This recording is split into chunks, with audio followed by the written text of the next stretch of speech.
बहुत समय पहले की बात है। शिवा नाम का एक बूढ़ा मछुआरा था। उसके परिवार में उसकी बूढ़ी पत्नी उमा के सिवा उसका कोई नहीं था। आज 5 दिन हो चुके थे। उमा बुखार से तप रही थी और शिवा के पास इतना पैसा भी नहीं था कि वो उसका इलाज करवा सके। वह दूसरे दिन जल्दी उठकर उमा के पास गया। उसके सिर पर हाथ रखकर देखा तो उमा को थोड़ा ही बुखार था। इसीलिए शिवा ने अपना जाल और बाल्टी उठाई और नदी पर मछली पकड़ने के लिए चला गया। नदी पर जाते ही शिवा ने नदी में जाल डाल दिया और मछली फंसने का इंतजार करने लगा। वहाँ शिवा का पड़ोसी रंगा भी मछली पकड़ने के लिए नदी पर आया था। वो नदी के बीचों बीच नाव में चढ़कर जाल डाल रहा था। तभी रंगा को शिवा नदी के किनारे खड़ा दिखाई दिया। तो रंगा शिवा से, अरे बाबा, नदी के किनारे खड़े रहकर तो मछली नहीं मिलेगी तुम्हें। आओ नदी के अंदर आ जाओ, तभी अच्छी मछली मिलेगी। नहीं बेटे, मैं नदी के अंदर नहीं आ सकता। ना तो मेरे पास नाव है और ना ही मेरे इस बूढ़े शरीर में इतनी ताकत है। अगर भगवान चाहे तो मुझे किनारे पर ही बड़ी मछली दे जाएगा। तो फिर बैठे रहो नदी के किनारे, मुझे क्या, मैं तो जा रहा हूँ मछली पकड़ने। लगता है भगवान आकर ही तुम्हें लाल बड़ी मछली देने वाला है। ऐसा कहकर रंगा मछली पकड़ने लगता है। लाल मछली बड़ी ही नायाब मछली हुआ करती थी। वो मछली अगर किसी को मिल जाए तो उसकी किस्मत तो जैसे चमक ही जाती थी। उस मछली की कीमत बाजार में लाखों में होती है। शिवा ने रंगा की बातों पर ध्यान ही नहीं दिया और काफी देर इंतजार करने के बाद नदी में से खुद का जाल निकालने लगा। उसने जब जाल खींचना शुरू किया तो उसे उसका जाल बहुत ही भारी लगा। लगता है बहुत बड़ी मछली जाल में फंसी है। शिवा ने जोर से जाल को ऊपर की ओर खींचा और बाहर निकाला तो उसका सारा जोश ठंडा पड़ गया। उसने देखा कि उस जाल में मछलियां ना होकर प्लास्टिक की बोतलें, शूज और नदी में फेंकी हुई चीजें थी। वो देखकर शिवा बहुत उदास हो जाता है। ये देख रंगा शिवा से, अरे बाबा, तुम्हें तो बहुत बड़ा खजाना मिल गया है। ऐसे ही खजाना मिलता रहा तो एक दिन तुम जरूर अमीर बन जाओगे। शिवा ने रंगा की बातों पर ध्यान ना देकर जाल में से सारा कूड़ा निकालकर फिर से नदी में जाल डाल दिया और मन ही मन, हे भगवान, इस दुनिया में कैसे लोग हैं जो नदी हमें पानी देती है, जिसे हम माता कहते हैं, उसी में कूड़ा कचरा डाल देते हैं। शिवा ने फिर से नदी में से जाल निकाला तो उसमें छोटी छोटी मछलियां फंसी हुई थी। लगातार मेहनत करने से उसका बूढ़ा शरीर बहुत थक गया था। इसीलिए जो मछलियां फंसी थी उन्हें समेटकर शिवा बाजार में चला जाता है। बाजार जाकर एक जगह पर मछलियां रखकर शिवा ग्राहकों का इंतजार कर रहा था। पूरा दिन बीत जाता है। तभी शिवा खुद से, सोचा था थोड़ा पैसा आ जाएगा तो उमा के लिए थोड़े फल और दवाई लेकर जाऊंगा। शिवा सोच ही रहा था कि वहाँ एक आदमी आया और शिवा से, बाबा, ये मछलियाँ कितनी की दी आपने? बेटा, ये मछलियाँ तो वैसे 200 रुपए की है, मगर शाम हो जाने के कारण तुम्हें मैं ये मछलियाँ 150 रुपए में दे दूंगा। 150 बहुत ज्यादा होता है बाबा, मैं तो इन मछलियों के 100 रुपए दूंगा। वैसे भी अब बाजार बंद होने वाला है, अब आपकी ये मछलियाँ कोई खरीदेगा भी नहीं। उसकी बातें सुन शिवा भी क्या करता। उसने सारी छोटी मछलियाँ उसे 100 रुपए में ही दे दी। बाजार भी लगभग बंद हो गया था। शिवा ने अपनी दुकान समेटी और वो बाजार में से घर जाने के लिए निकल ही रहा था कि उसके कानों पर एक आवाज पड़ी। इस भिखारी को कोई कुछ दे दो, कृपा करके कुछ दे दो खाने के लिए। 3 दिन से मैंने कुछ नहीं खाया। बाबा, दया करो मुझ पर। शिवा ने मुड़कर देखा तो एक अंधा भिखारी भूख की वजह से तड़प रहा था। शिवा को उसकी हालत देखकर दया आ गई।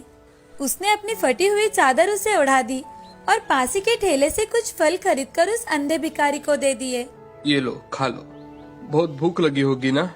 बाबा, तुमने मुझ जैसे अनजान आदमी पर इतनी दया दिखाई। आपका नाम क्या है बाबा? मेरा नाम शिवा है और मैं एक मछुआरा हूँ। ऐसा कहकर शिवा अपनी पहचान भिखारी को बताता है।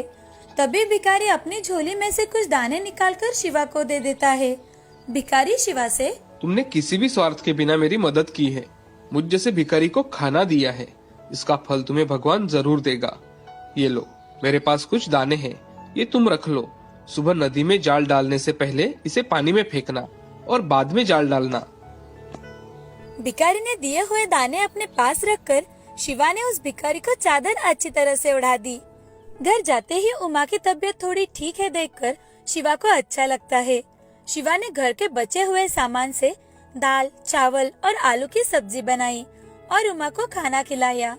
उमा का खाना हो जाने के बाद शिवा ने उसे दवाइयाँ देकर सुला दिया। बाद में खुद के लिए भी बचा हुआ खाना थाली में परोस दिया।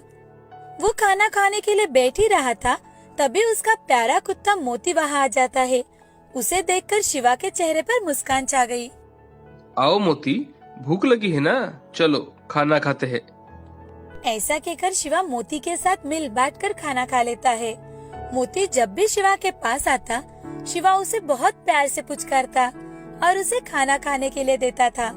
खाना खाकर शिवा भगवान का नाम लेकर सो जाता है और अगले ही दिन शिवा सुबह जाल लेकर नदी की ओर मछली पकड़ने के लिए निकल पड़ता है। नदी के किनारे पहुंचते ही शिवा ने भिखारी के दिए हुए दाने नदी में डाल दिए और उस पर जाल डाल दिया। अभी थोड़ी ही देर हुई थी कि अचानक से जाल बहुत भारी लगने लगा। शिवा पूरी ताकत से जाल खींचने लगा और जैसे तैसे बहुत मेहनत करके जाल को बाहर निकाला। जाल को देखकर उसकी आंखें तो चमक गई। जाल में बड़ी सी लाल मछली फंस गई थी। रंगा भी यह नजारा देख रहा था। रंगा की आंखें तो आश्चर्य से फट पड़ी। रंगा के मन में तभी एक विचार आया, अगर मैंने ये लाल मछली चुरा ली तो मैं मालामाल हो जाऊंगा। इस बूढ़े शिवा से मुझे ये मछली चुरा लेनी चाहिए। ऐसा कहकर रंगा शिवा के पास चला जाता है। शिवा तो जैसे तैसे मछली घर लेकर जा रहा था, तभी शिवा को रंगा पीछे से धक्का देता है। शिवा नीचे जमीन पर गिर जाता है। तभी शिवा लोगों से, बचाओ बचाओ, ये रंगा मेरी मछली लेकर भाग रहा है, बचाओ, कोई है। शिवा की आवाज दूर दूर तक सुनाई ना देने के कारण उसकी मदद करने के लिए कोई नहीं आया। थोड़ी ही देर में मोती भागते हुए शिवा के पास चला आता है और रंगा के ऊपर जोर जोर से चिल्लाने लगता है। रंगा के ऊपर मोती झपट पड़ा। मोती ने रंगा को बहुत जगह काट लिया। वो बहुत बुरी तरह से जख्मी हो गया था। रंगा दर्द से चिल्ला रहा था। तभी उसका चिल्लाना सुनकर लोग जमा हो गए और लोगों को सच पता चलने के डर से रंगा लाल मछली वही छोड़कर भाग गया। शिवा भी वहाँ पहुँच जाता है। लोगों ने उस मछली को उठाकर शिवा को सौंप दिया। शिवा मछली को देख, मछली बहुत बड़ी है, इसे 2-3 हिस्सों में काटकर अगर मैं बाजार में बेचूं तो इसका दाम भी अच्छा मिलेगा। शिवा मछली को लेकर घर चला जाता है। घर जाते ही शिवा मछली को काटता है तो उसके पेट में लाल रंग का एक चमकदार हीरा होता है। वो देख शिवा मन ही मन, हे भगवान, ये इतना कीमती हीरा इस मछली के पेट में कैसे आया होगा? इस हीरे की कीमत तो लाखों में होगी। इसे पाकर तो मुझे सारी जिंदगी तो कोई काम करना ही नहीं पड़ेगा। ये जरूर उस भिखारी के दिए हुए दानों का ही कमाल है। इस हीरे का एक हिस्सा मैं उस भिखारी को देकर आऊंगा। ऐसा सोचकर शिवा उसी जगह चला जाता है जहाँ वो भिखारी उसे मिला था। मगर उस जगह पर अब कोई नहीं था।